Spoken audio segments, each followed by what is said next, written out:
नमस्कार, एजुकेशन नगरी की खास पेशकश एजुकेशन बुलेटिन में आपका स्वागत है। मैं हूं ललित वर्मा। चलिए रुक करते हैं शिक्षा जगत से जुड़ी बड़ी खबरों की ओर। चतुर्थ श्रेणी कर्मचारी भर्ती में हाईकोर्ट के फैसले के बाद जहां अभ्यर्थियों की टेंशन बढ़ी हुई नजर आ रही है, तो वहीं दूसरी ओर कर्मचारी चयन बोर्ड अब फैसले को खंडपीठ में चुनौती देने की तैयारी में है। तो इसी बीच अब युवाओं को डर सताने लगा है कि कोर्ट के चक्कर में भर्ती और लेट हो सकती है, जिसके बाद चतुर्थ श्रेणी कर्मचारी भर्ती के अभ्यर्थियों ने आवाज उठानी है कि प्रोविजनल मामलों को छोड़ते हुए अन्य पदों पर भर्ती का परिणाम जारी किया जाए। इसको लेकर युवाओं ने कर्मचारी चयन बोर्ड कार्यालय पहुंचकर बोर्ड अध्यक्ष को ज्ञापन भी सौंपा। युवाओं ने बताया है कि लगभग 50,000 पद क्लियर हैं, ऐसे में महज 3,000 प्रोविजनल मामलों के चलते भर्ती को लेट नहीं किया जाए।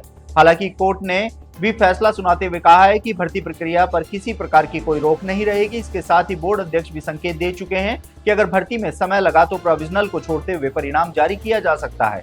ऐसे में युवाओं ने अपनी मांग को पुरजोर तरीके से उठाना शुरू कर दिया है। 3,951 पदों पर निकाली गई कंप्यूटर अनुदेशक भर्ती में पदों के वर्गीकरण को लेकर विवाद लगातार बढ़ता जा रहा है। भर्ती में पदों के गलत वर्गीकरण सहित बैकलॉग के पदों में सिर्फ SC/ST को ही फायदा पहुंचाने के आरोप लगाए जा रहे हैं, तो वहीं दूसरी ओर जनरल और OBC वर्ग के अभ्यर्थियों में सबसे ज्यादा आक्रोश देखने को मिल रहा है।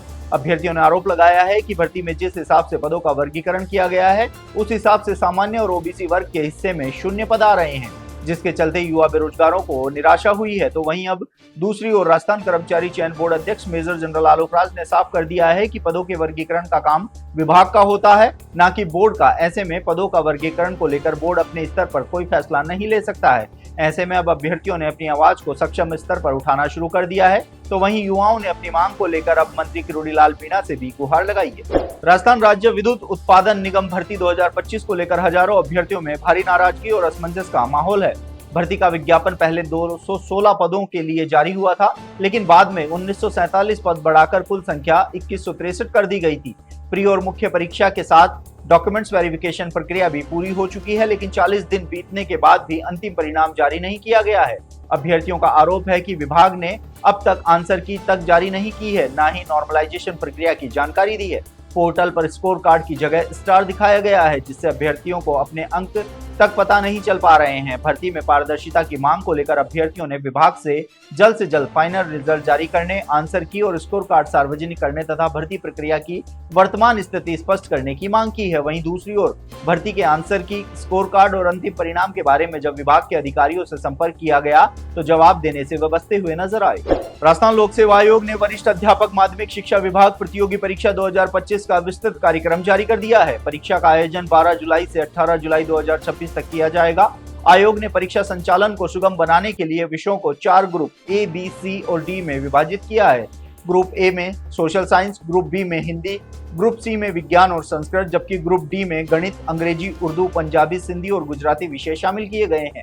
सभी ग्रुप में सामान्य ज्ञान की परीक्षा सुबह आयोजित होगी, जबकि विषयवार परीक्षाएं दोपहर सत्र में होंगी।